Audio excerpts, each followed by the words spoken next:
Powered by RVB.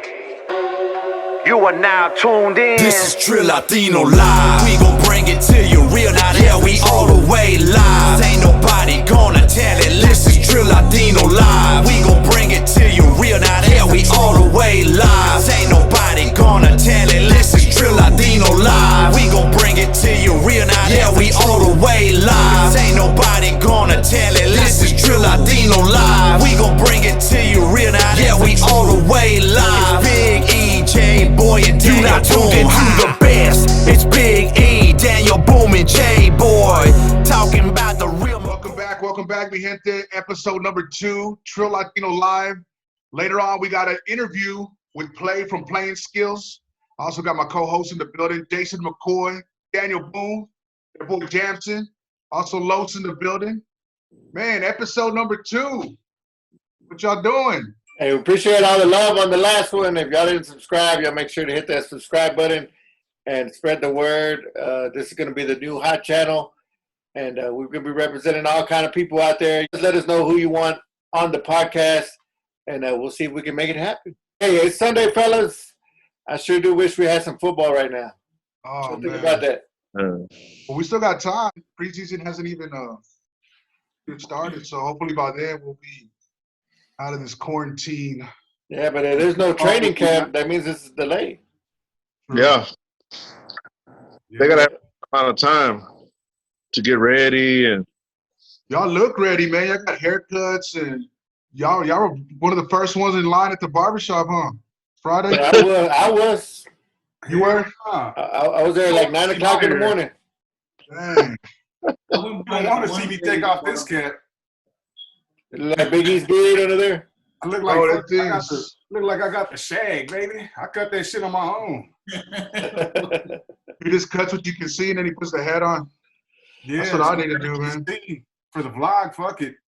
Hey, I know if this thing lasts like another month or so, man, I'm gonna have to go another hat size up, bro, because my hair don't even fit under this thing no more, man. I don't even have even the snapback. I'm like on the last button on the back. I got so much hair, bro. Don't tell me you're gonna get the man bun after this. Shit, I was maybe trying to do Feel like you could do a beard bun braids. right now. I want to bring the braids back, man. I might just get braided up, just let it keep going, man. Just grow it all out. Do that. are you banned from all barbers? Omar. Are you banned from all barbers? Did they find out that you had the Rona? You didn't have the Corona, you had the Rona. I'm on the they flagged me on all barbershops. Once I get near the building, to get an alarm that starts sounding. And Hell yeah, me and he got the same barber. I'm making sure that motherfucker don't go cut his hair first before I go. I'm his brother and I still ain't seen him. bro, that's messed up, man. Damn. Yeah. So Marcus, if you're listening, just make sure you don't cut his hair first, bro. I can go a good month without getting the cut. Bro, they about to board my door up in my apartment, bro. They ain't gonna let me out. But Fuck all that noise. bad. God, you need one bad. All I see is I'm gonna get you an appointment with what's her name? Shelly Luther. Is that her name? I'm gonna get you an appointment, bro. She's open. Hey, we need to get her. we need to get her on the show, and that way she'll cut me up on the show. I had an appointment on Friday, but Ted Cruz took my spot.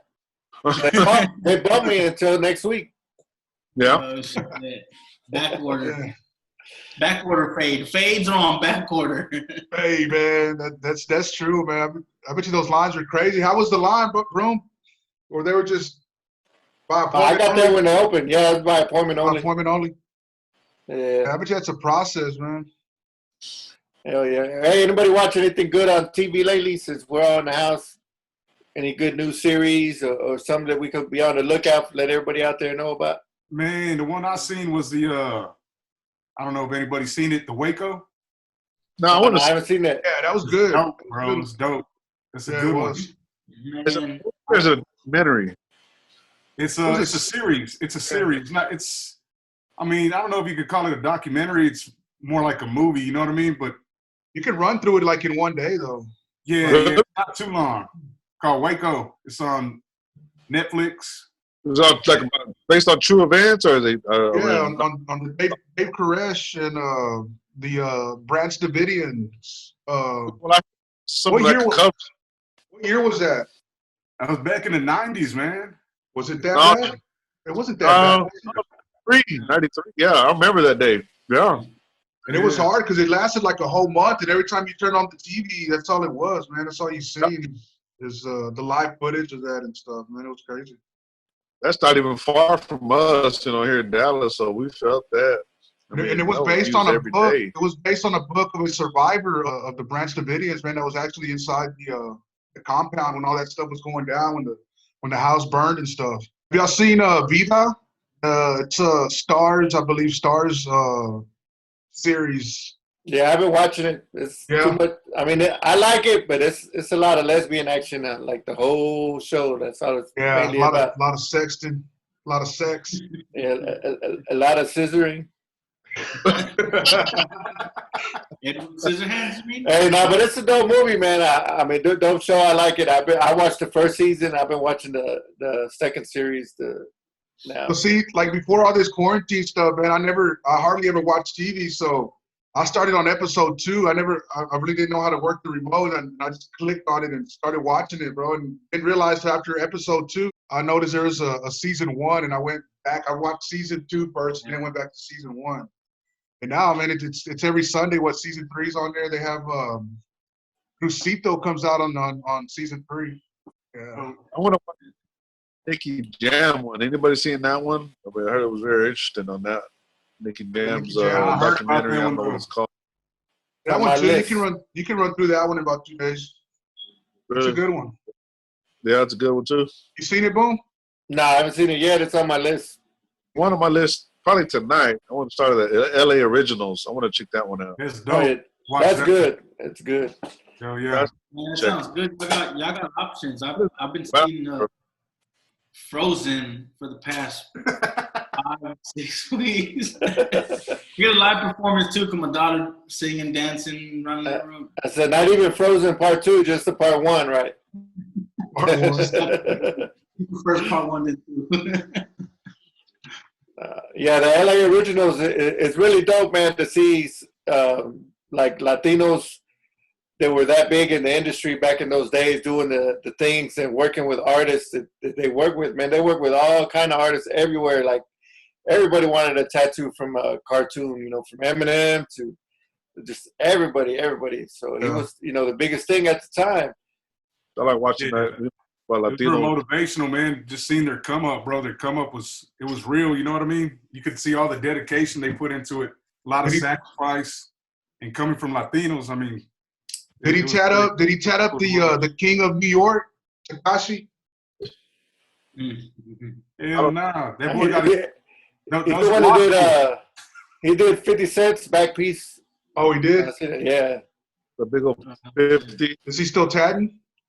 Yeah. He's got to charge a grip. I mean, hell yeah. I like the tattoo artists. Like over here, we got Oliver Peck, one of the judges on that show. Ink Masters. Ink Masters, yeah. I used to watch that. And one of my favorite tattoo artists as well is Tattoo Baby. She's a Cuban chick, man. She is awesome. I mean, she almost won that show. I think she got off, and then she won the next one. She won that Ink Masters like 2 times. Why don't we try to email Cartoon and try to set something up?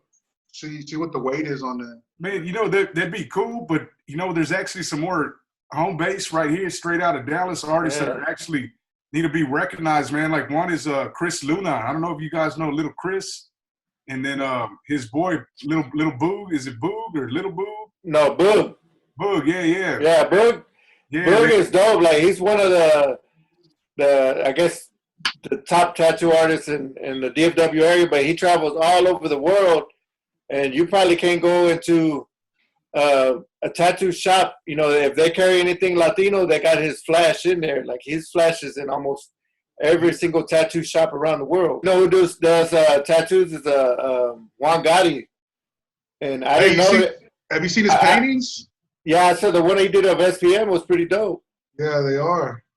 But he was a tattoo artist before he started rapping. And then he just went back to tattooing afterwards.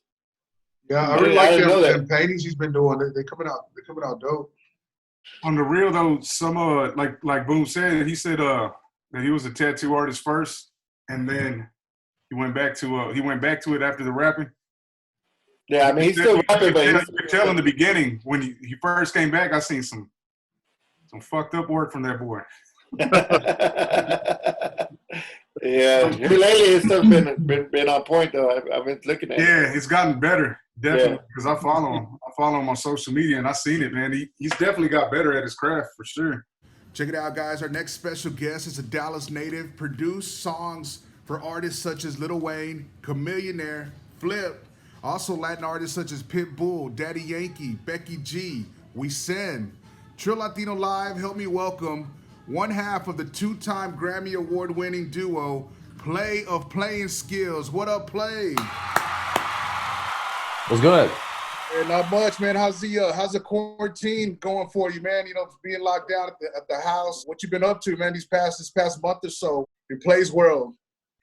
Man, you know, it was not too much of a difference when it came to like my workspace, man, because we've always been like, for the last year and a half, we've been recording out of hotel rooms and on planes. You know what I'm saying? Like we had to go like remote and switch things up. Like the idea of the music studio is not so much like needed. You know what I'm saying? Like I could do portable setups and record through, you know, my little remote setups and Zoom calls like this with me and my songwriters and my teams. Even with artists, man, I was doing sessions with Nathaniel Cano, with Elvis Crespo, with Yankee, like going back and forth with Zoom stuff, you know what I'm saying? So I was able to continue working, man. I felt like I got ahead of the game, you know what I'm saying, while a lot of people were trying to figure out what the fuck was going on.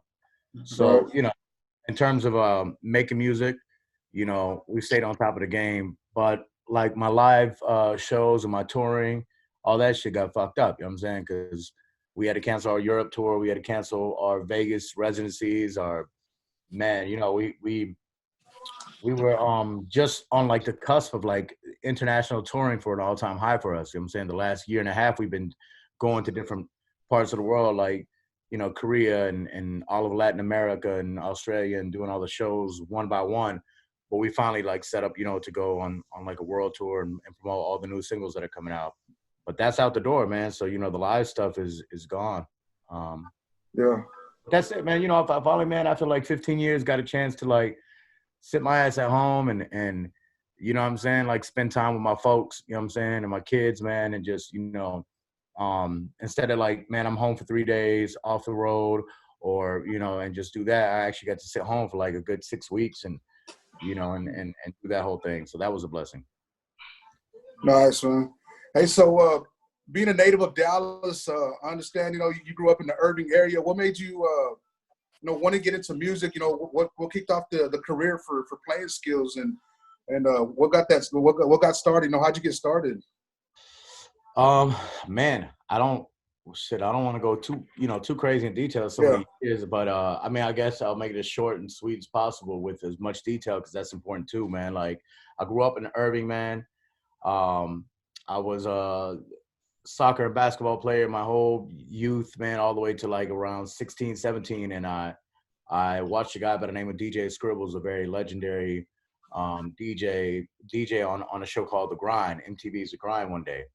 And I was like, damn, this motherfucker looked badass. You know, he was like an Italian guy, but he was like the closest thing to a Latino on mainstream television. You know what I'm saying? He wasn't a black rapper. He wasn't a white rock singer, you know, and he wasn't, you know, he was a cool looking DJ guy, man, with dark hair. And I was like, I got inspired, man, just like by his image and how he controlled the crowd. I knew nothing about no music. I don't have any family that does music. I don't come from a musical background.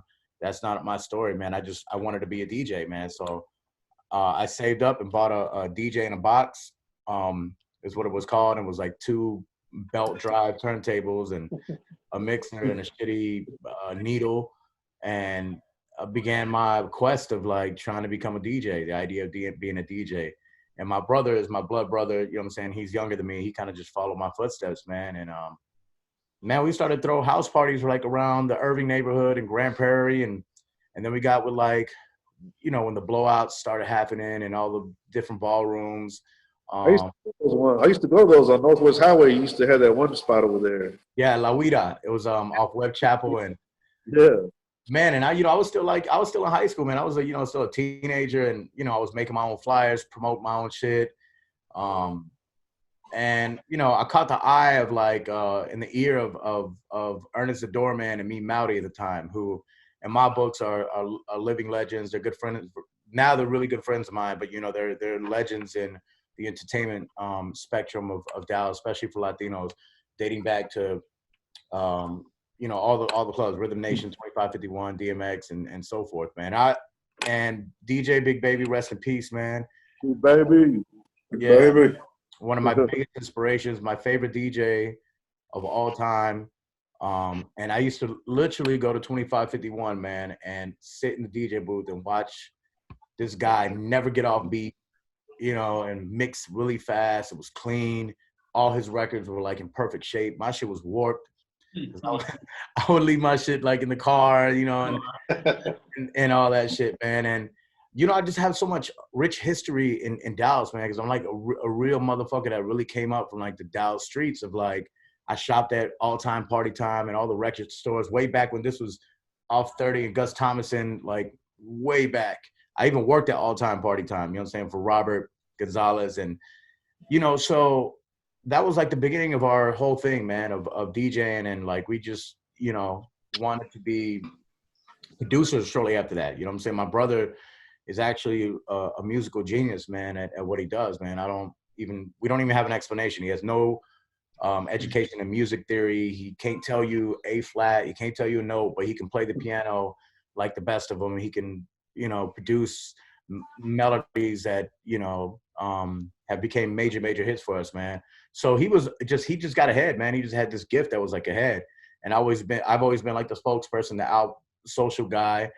And, yeah, man, we started producing, man, doing remixes. We used to do, I forgot what the exact title was, but we used to print vinyl of hip hop songs, and we would do the remixes and put them out through Robert Gonzalez's distribution. Because A&R Vinyl is here, or I don't even know if they're still here, but they were here in Dallas, and they're the ones who printed a bunch of vinyl. I couldn't afford it to print it myself or get any vinyl done, so, you know what I'm saying, I teamed up with Rob, and we would do a split on it. Not as favorable as I would want it to be, but, it was just business. It was my way of learning the business, man, and learn the ins and outs, man. Like I said, I worked at ATPT. I worked at the distribution place. So I learned the distribution chain. I learned how you sell records, what it costs to make it, all before I even had my breakout,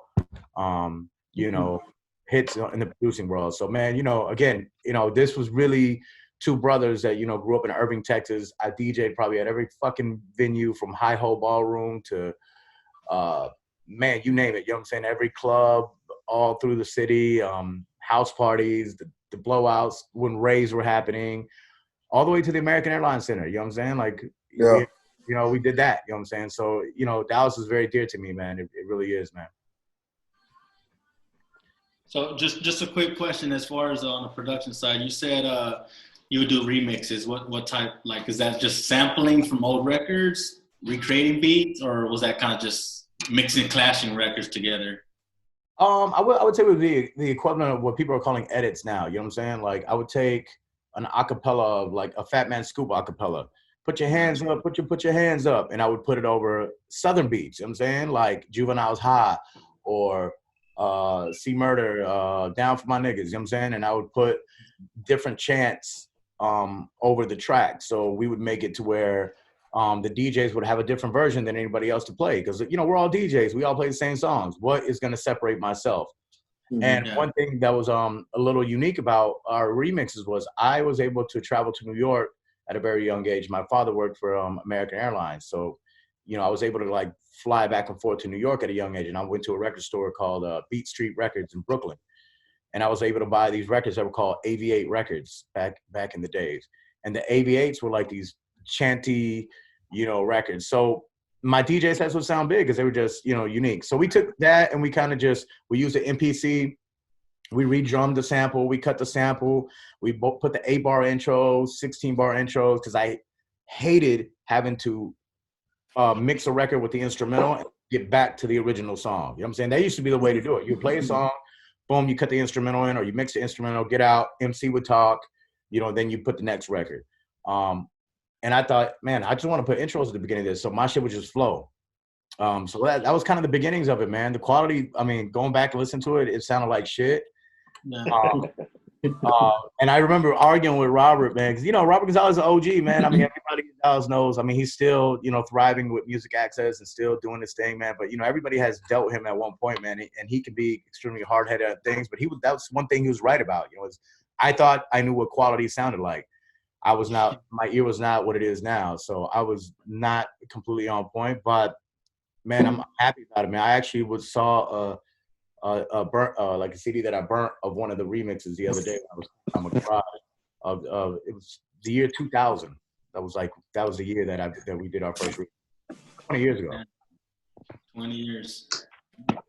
Yeah. Hey, going back after the DJ game, what was the first song you actually made the beats to, and who was the artist that was actually featured on that track, on your first track? Oh man, my first record was like, it was DR 202 machine. It's like there were probably 8 pads on the actual machine, so you couldn't even really play keys or chords. It was like, A, B, C, D, and kick snare, and we mixed it all in the 202 machine. I think we sold it to a guy for like, I don't even remember the rapper's name, some black dude from North Dallas, for like $25. I'm like, and it's not a lease, like, motherfuckers leasing beats now for $25. Like, I sold the beat, it was his for $25. And this is what I tell all the inspiring producers and DJs game is like, man, like, I was happy. Like, you know what I'm saying? Like, I was finally getting paid for my art. You know what I'm saying? It takes so long for all of us to get our just due of what we're actually worth. And I just remember that back, because now it's like, literally my first beat was $25. Now my going rate is $25,000 for playing Skillz. Add a couple zeros to them. yeah, a couple zeros have changed in the game. But that was like the first just beat in the streets that we just sold. But as I can remember, like I think our first real record that we did, I think we did a song with Bun B called "Got It All."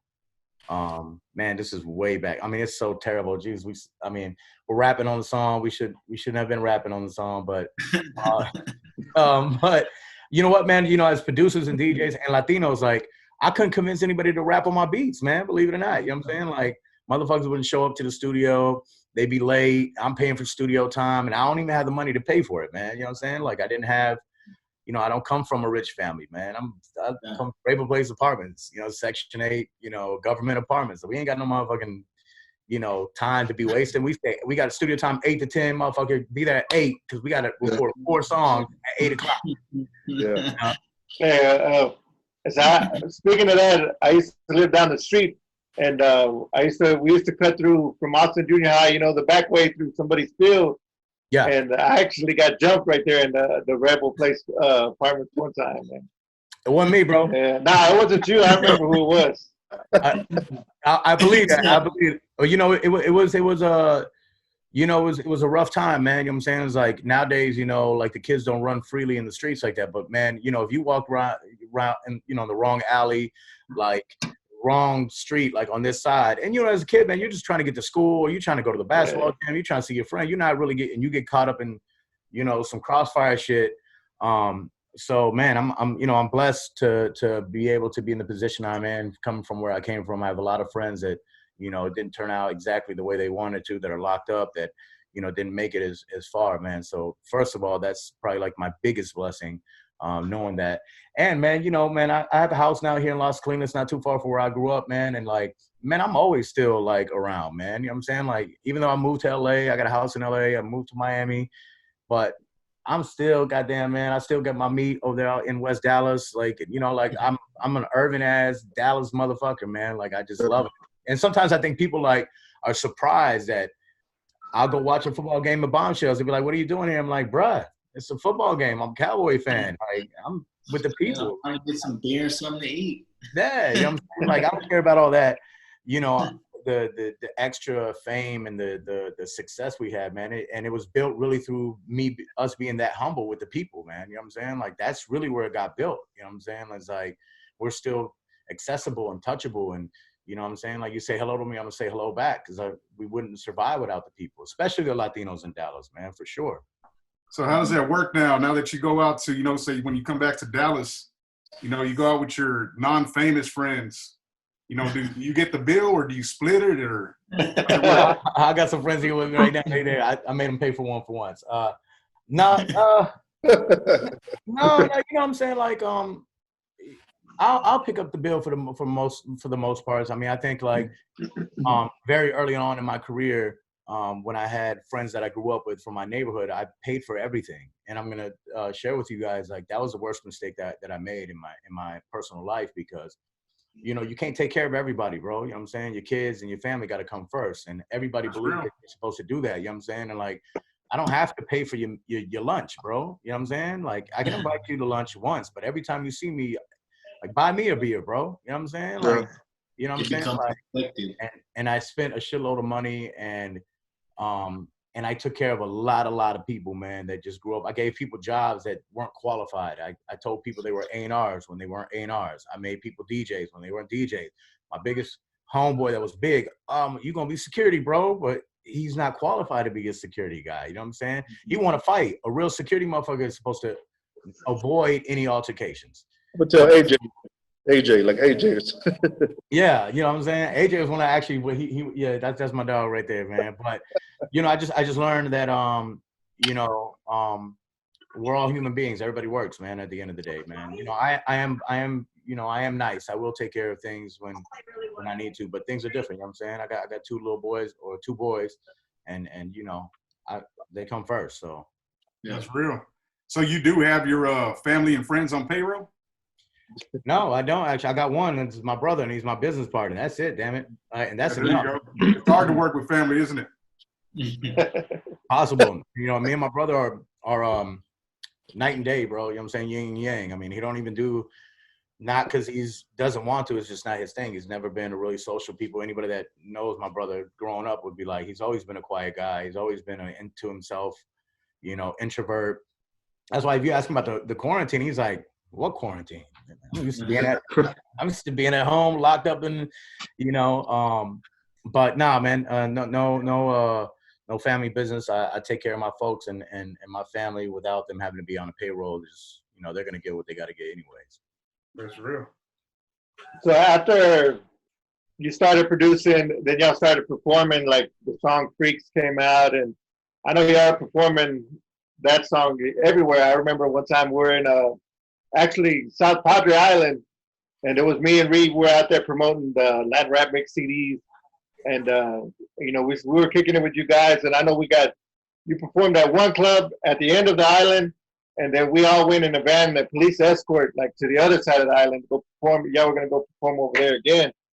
Oh yeah. What are some of those experiences that you got like? Because that was when you were barely starting out, and the spotlight was on you guys.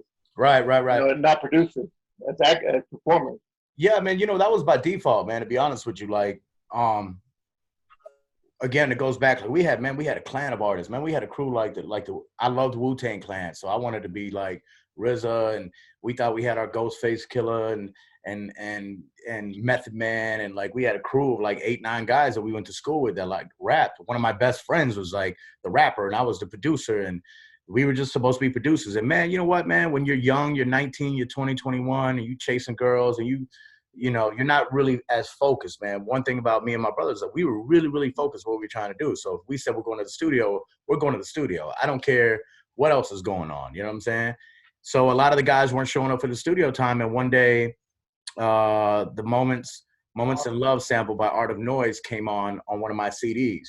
And that song is actually 13 minutes long. That's the song that we sampled for Freaks. It's actually 13 minutes long. So halfway through the song, there's a part where it breaks.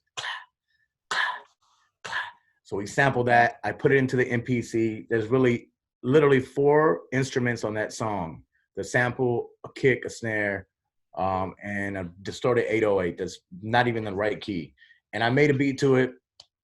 and we wrote our first raps, me and Skillz. Like we just wrote a rap. We were like, well, nobody's coming to the studio. Let's just rap ourselves.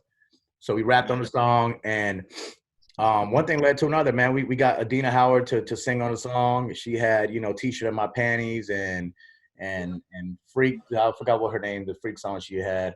And so she was perfect to fit it. And Crazy Bone was my brother's favorite rapper coming up. You know what I'm saying? So he was somebody that we idolized to collaborate on.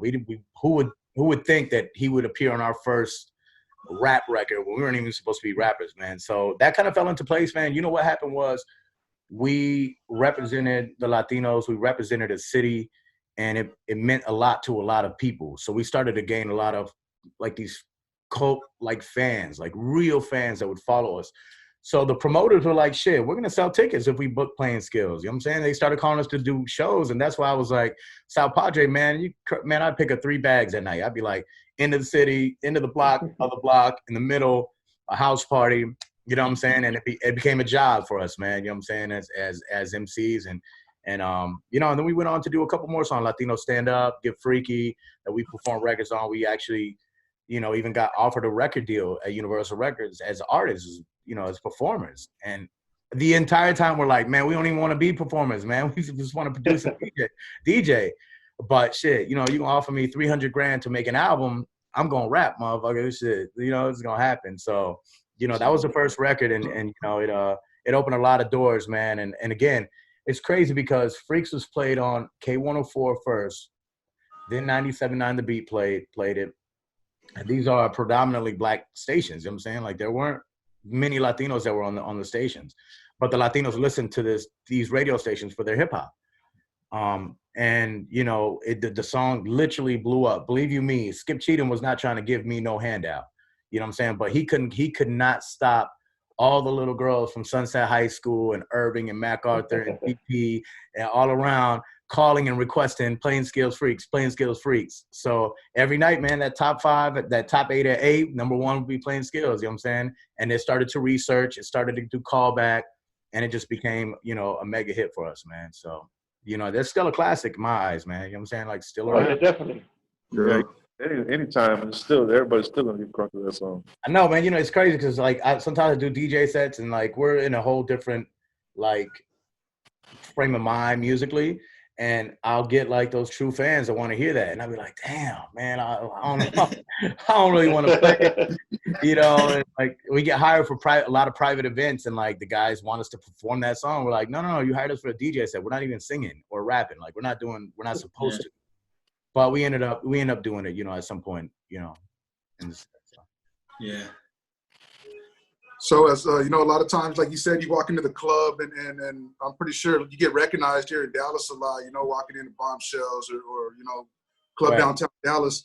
DJs, I'm pretty sure recognize you. Like I said, do you like when they play your music when you're walking into the club, or is something that you don't like hearing? I know some artists really don't like that. No, I appreciate it, man. I actually thank a lot of the DJs. I'll go up there and take a shot and like, you know, it's feasible and, you know, I mean, it might make me feel a certain way, you know what I'm saying? Like, not even in a bad way. I'm actually still happy, but like if they play something older, they'll play Riding Dirty or they'll play, you know, Lil Wayne Got Money. I mean, these are songs that we're talking about 12, 15 years ago that, you know, if we're in a younger place, it might feel funny to the younger audience, you know what I'm saying? Especially when I have relevant big songs out, you know, but, you know, I'm still, you know, extremely happy, man. I know a lot of these DJs too, you know what I'm saying? So I always try to say hello to as many people because, you know, my success is a roller coaster, man. You know what I'm saying? You know, one day I'm all the way up at the top and then the roller coaster goes down, then I got to ride that thing back up. And in between that, all the DJs is our lifeline in between that. You know what I'm saying? So, you know, I'm happy, man. I mean, you know, I really am, you know what I'm saying? I try to be as humble as possible in situations with still respecting my brand. Because sometimes it can get crazy too, man. You know what I'm saying? It's like a lot of people don't understand that it's not that somebody doesn't want to have a conversation with somebody they don't know. It's the 2 or 3 guys that make things uncomfortable that start to rap a whole verse in your ear. Yeah. And then superstar rap, I'm like, bro, you see me with these 2 bitches here? Like, yo, like, not the time, you know what I'm saying? Or you know, I hardly ever turn down alcohol from people, you know what I'm saying, a shot or something, because I feel like, man, you know, this guy just paid $10 for this shot, man, like, and is bringing me a shot. But after a while, I was like, yo, bro, that's 3. But like, I can't, you know. Somebody might feel a certain way, you know what I'm saying? Like, you know, I can't, you know, and I learned you can't make everybody happy, but most people know that I'm as approachable as you can find with, you know, with our brand.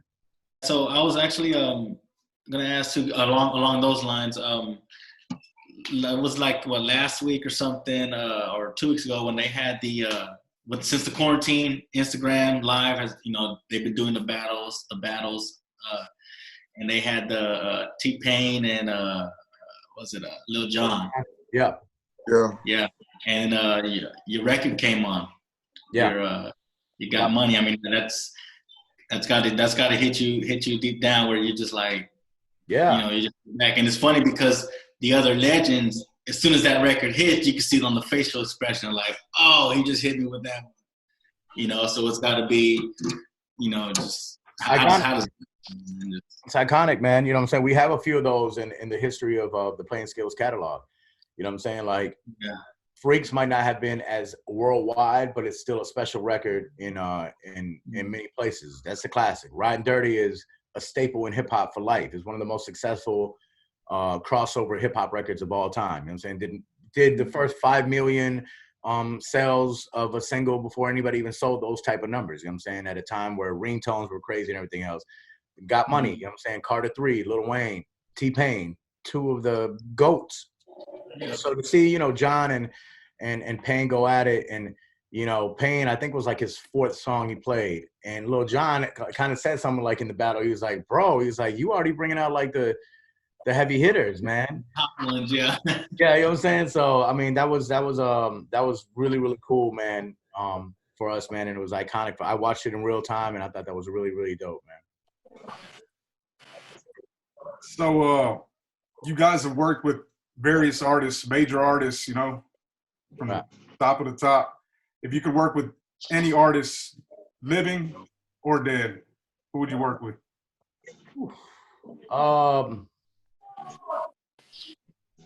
I'll start with probably dead or deceased, man. I think Tupac. I would have loved to have been in a room with Tupac and like did it the old school way, to have a conversation with, you know, such a brilliant man, and then make some music. You know what I'm saying? It was really musical. If you go back and listen to All Eyes on Me and Machiavelli, like all the stuff was like, the production was really, really musical, man.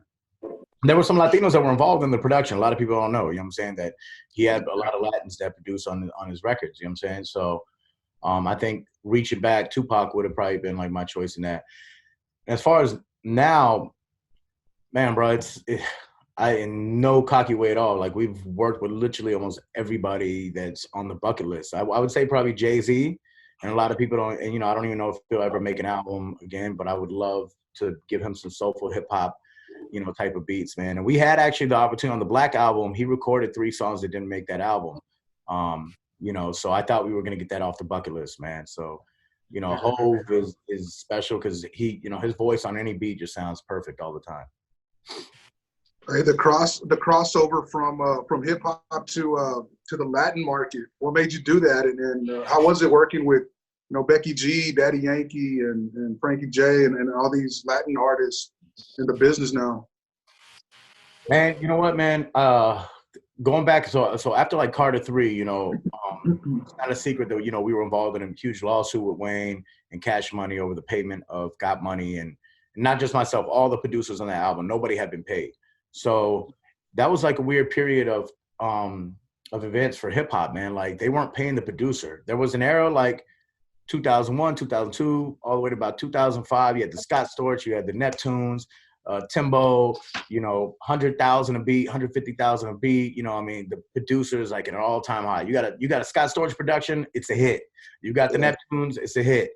You know, and then the producer died because the producer stopped valuing itself, man. They started giving rappers beats to put on mixtapes. Well, mixtapes, you don't make no back-end money because the mixtape is a promotional type of thing. So I watched the decline of like the money making just fall for the producers, man.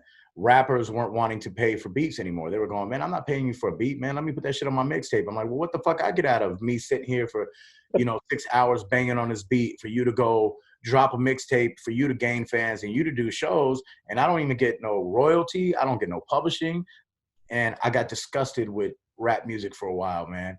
From about 2009, 2011, I had some really ugly sessions with some rappers that, you know, I'm not even gonna call out, not that it matters at this point, but it was just crazy, man, because I saw Lil Wayne after we did the Carter 3 in Miami. We were recording for the Carter 4 at the time, and he hadn't paid me for the first hit, and he still had the nerve to kind of walk over and be like, well, I'm a Lil Wayne, so are you gonna give me a beat CD? And I had to like think 2 or 3 times about the world's biggest rapper asking me for beats. It's a dream come true, by the way. You know what I'm saying? Like where we got to. But for business, it didn't make sense for me, man. So I wanted to explore other genres, man, and the EDM culture started to explode. You know what I'm saying? And the DJ became alive again. You know, we started as DJs, became artists by default, got our thing with the producer thing going. Then about 2007, 2008, 9, Serato came alive. And I had no idea because I hadn't been DJing for a while, but I had all these vinyls and everything else. And a friend of mine by the name of Parker Lawson, who's also a Dallas local, he introduced me to Serato. And I was like, man, what the fuck is this? What do you mean this computer has all your music? Where the fuck is your crates? Where's your CDs? Like, how are you DJing tonight? You know, this is how real when people were introduced to Serato. And he's like, yeah, man, it's all on my laptop. It's all here, you know, it's CDJs. I was like, damn, man, this looks so cool. And the guy who was managing me at the time was managing DJ AM, rest in peace, who arguably is, to me, the coolest and dopest DJ of all time, just because he was able to mesh all these different genres.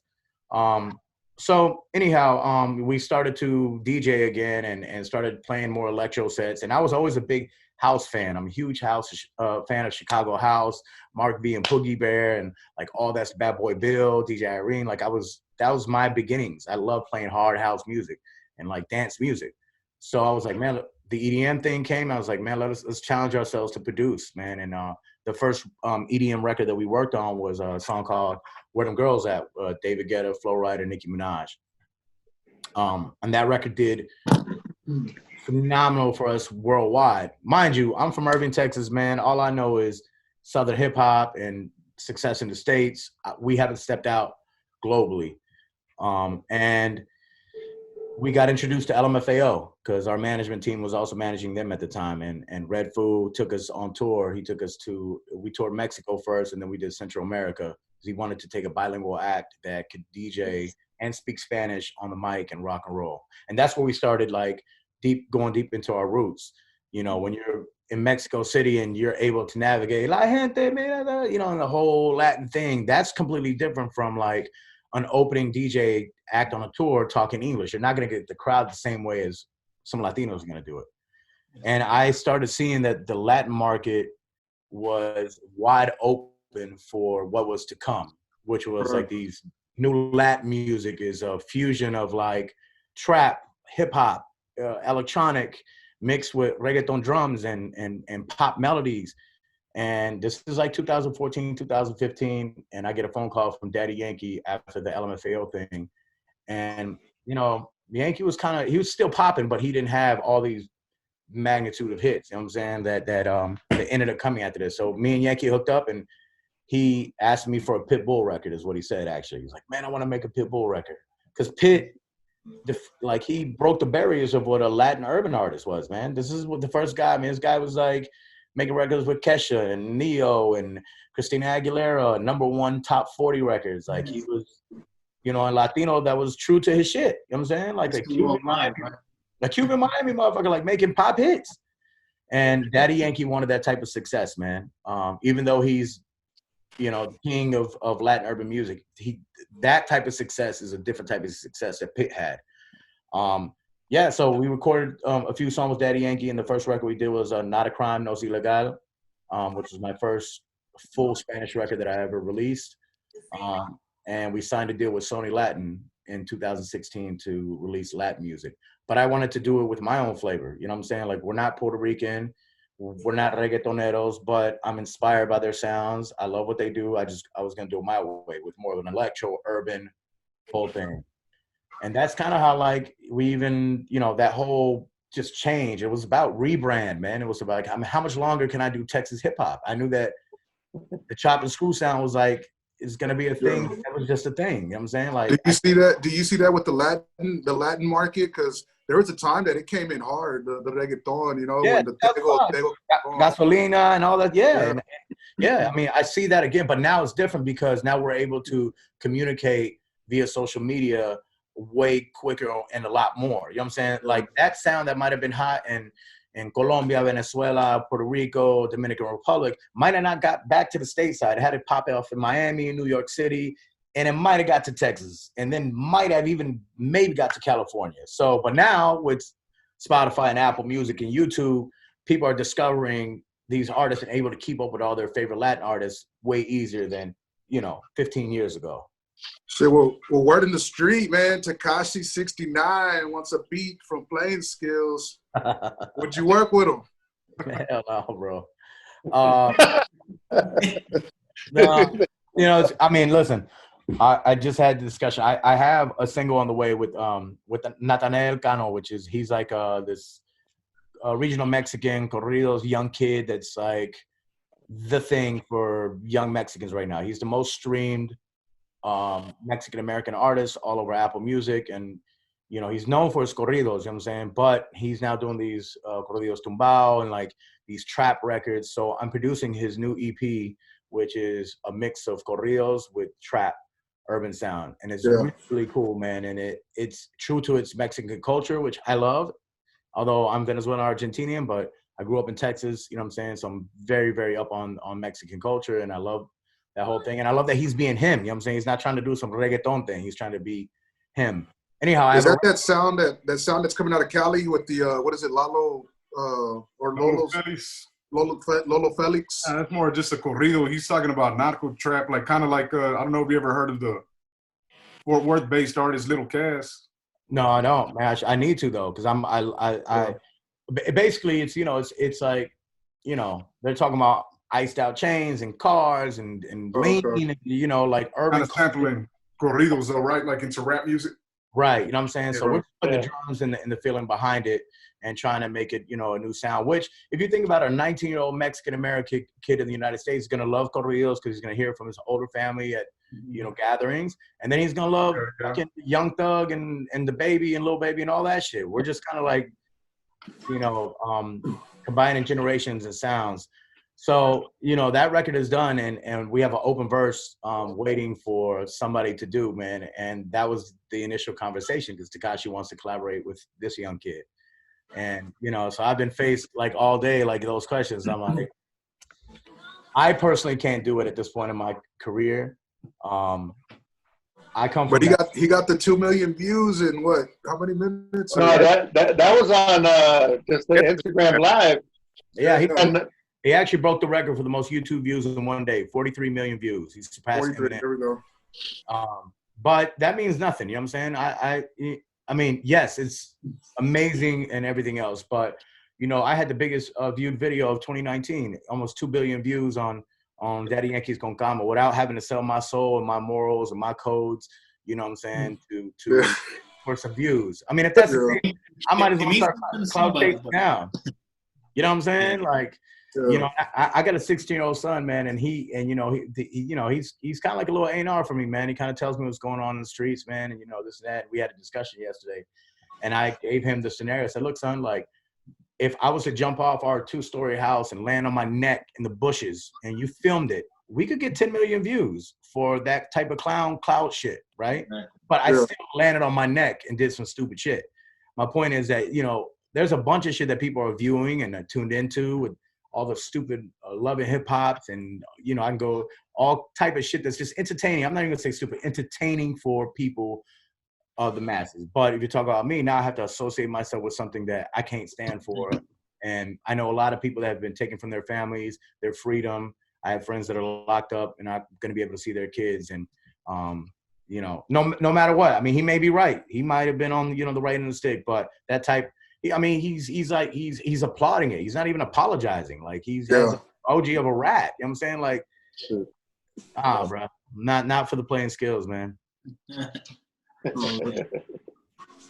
That's one thing too. I guess we're in a day where, the views is kind of valued over, like you said, you kind of disloyal to yourself, you know, for views for some people, and people see that, you know, and that's just the day that we're in now, right? So, but you know what, you won't have longevity, mm-hmm. and you won't have respect. You know, in order for you to have longevity, you have to have a brand that's respected. You know what I'm saying? And like, so if you jump out and you do that. Look, man, like, and you know, 2008, 2009, my brother Skillz dated Angela Simmons. You know what I'm saying? She was on Run's house, and they had their own show. Like, and Rev Run is, you know, hip hop icon, and the fact that he was Latino and she was, you know, African American, they try to build a whole show around this. This is before reality television was like a thing. Run's house was pretty much the only thing that was happening. So they came here to Dallas, man, and they offered us millions of dollars to do a reality show based on us dating the sisters, the Simmons sisters. We didn't sign it then, and that was, you know, 12 years ago. I was like, no, bro. One day when I'm done, I want to be able to like walk around happy with who I am. And I believe that we would be successful enough that we didn't need to do those type of things. We're just gonna go do what we've always done, which is make some dope music. That's it. And if you love us, cool, you're invited. You know what I'm saying, to what we're trying to do. If not, I'll stay out of your way. You know what I'm saying? That's it. You know, that's as easy as it is. So, man, it's a crazy time, man, with the youth and the music and all that. And I have to navigate because I work with a lot of these young dudes still. You know what I'm saying? Yeah. I don't get it. I don't get it, man. There's no respect for the OGs, and there's no respect for what was you know, done before us. You know what I'm saying? Like, there's none. You know what I'm saying? Like, I tell some of the youth about even guys like Mr. Pookie and Mr. Lucci or DSR that are like Dallas iconic brands. Like, we can't take away what they meant for the city, but the youth doesn't give a fuck. They're like, oh, who cares? You know, they don't even care. But I care what Rakim did. I care what early hip hop. I care what the OGs did.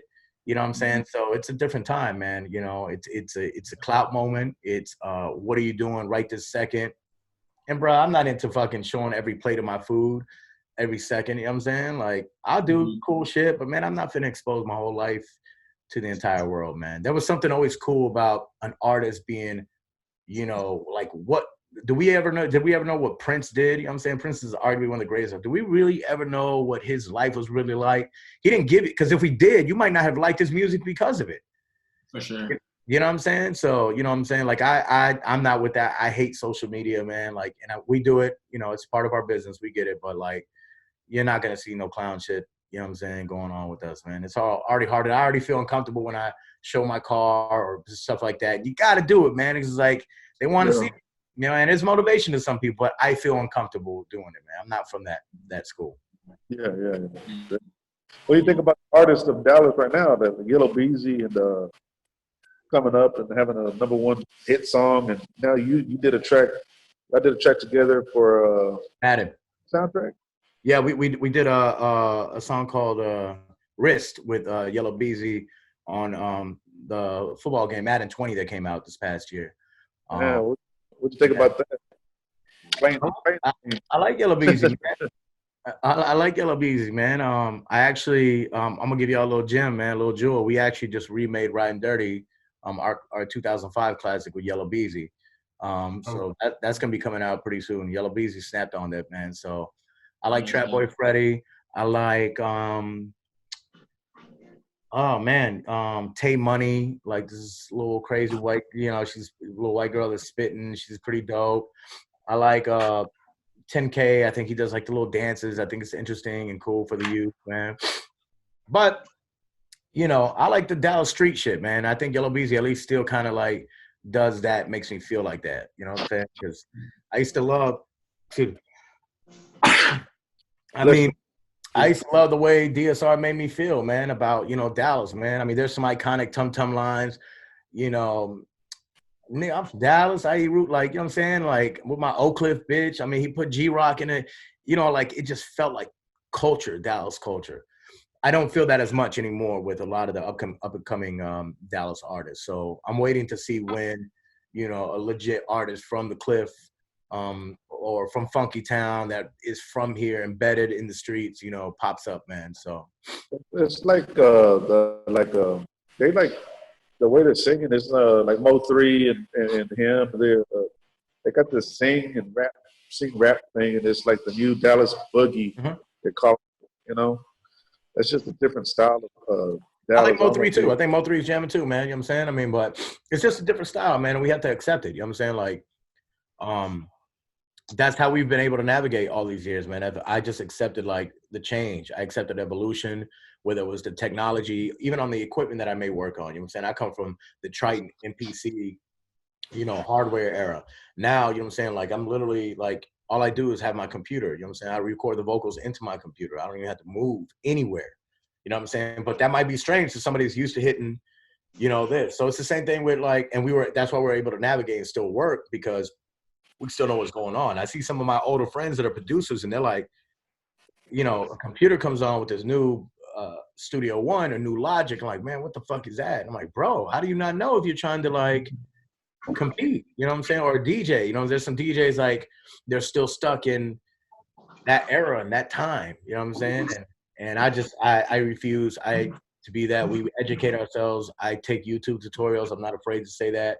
I'll watch a fucking 17-year-old kid tell me how to I don't know, man, make some sound that's popping and then incorporate it to what I got going on. You know what I'm saying? So I hope Dallas hip hop, you know what I'm saying, continues to. I mean, I will say that Yellow Beezy, man, he lit some fire up for the city, man, around the country, man. Like, he's one guy that at least O3 is popping, but he, Yellow Beezy, LA, Atlanta, New York City. I mean, he has monster hits, man, and a lot of artists collaborated with Yellow Beezy, man. So, he's doing his thing. What production software do you lean on? What is your go-to? Me personally, I'm using Studio One now. That's what I've been on. That's more loop sample based. It's great for vocals. It's great for time stretching. All the effects and all the plugins that come with it are A1, so I don't have to really step out to third party type of things. But Skillz is like a Logic like king, man. Like, that guy. Yeah. I mean, he's actually, I think we're gonna start like the next couple of weeks. He's gonna start a master class on the Logic stuff, man, because if everyone was able to know how easy it is with the shortcuts and everything else and all the stuff that's happening, more people would use these software. It looks foreign, man. To, what I'm saying, if you've been working on Pro Tools all your life, you think, oh man, I'm supposed to record my vocals on Pro Tools. No, man, we haven't recorded any hits on vocals. Man, I mean, from Con Calma to Muévelo to Si Una Vez, that was done on Studio One, on Logic, on Fruity Loops. Yeah. You know what I'm saying? So, yeah, I think Studio One and Logic is like what the playing skills are, Hey, with all these artists and DJs coming up, what's your advice to them in order to be successful in the game? What kind of advice would you give them? Shit. I mean, I think now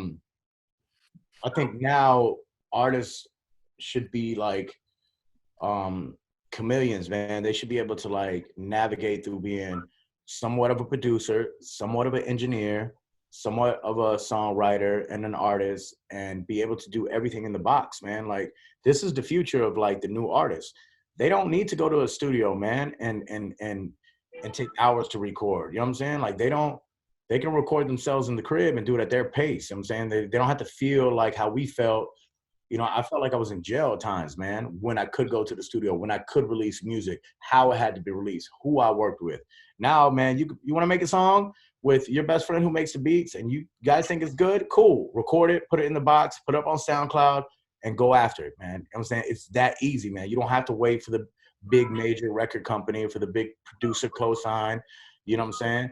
The only thing that's like the positive side of like being an independent and being able to do what you do. But the negative side of that is like, you must get educated about how you get paid, because what the fuck is all that's worth if you're not going to get paid, if you don't know how publishing works, your royalties, if you don't have an attorney intact to make sure that your paperwork's correct. That's number one for anybody that's trying to do anything, is make sure that you know that side of it. Because if not, there's going to be sharp guys like myself who's been around 15 years that can run circles around you.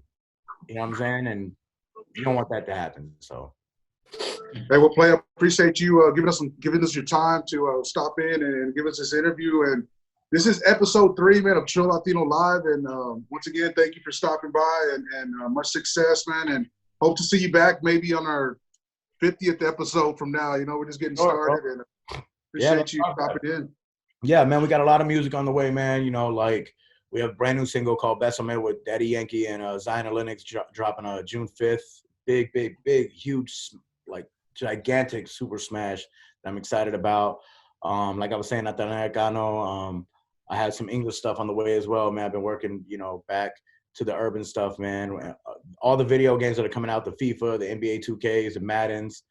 And yeah, man, it's you know, the Playing Skillz is still rolling, man. We're still screaming Latino stand up. We're still repping the Triple D, man. I'm still arguing about my Cowboys all around the world. So I want all the listeners to know, like, we are rooted, man, in who we are, man. You know what I'm saying? And that's not going to change no matter what success, what genre. Look, guys, 5 years from now, we might be talking about, you know, what the fuck made you move to Nashville and produce country records? You know? Yeah. And I hope that I get to there, because that's my next quest, man. It's like, you know, in closing, man, like we're one of the first producer groups to jump around from different genres and have Billboard chart topping from Latin, K-pop, urban, EDM, electronic dance. You know, like these are all, we've made hits in all these genres, you know what I'm saying? And that's what's very unique about us, man. Sure, man. All right, guys. Thanks, man. Much love to you guys, man, for always supporting us, man. You know, I know all you guys, and, you know, man, next time I see you motherfuckers, let's have a shot, man, because it's Already, for sure, man. it's quarantine thing. Everybody Appreciate you, man. And it's a wrap. Another episode of Trill Latino Live. Make sure you follow us on YouTube and check us out next Sunday. We're going to be right here on the same channel, Trill Latino Live. If you haven't subscribed, make sure you subscribe at the bottom. And check us out all across your social networks on Facebook, Instagram.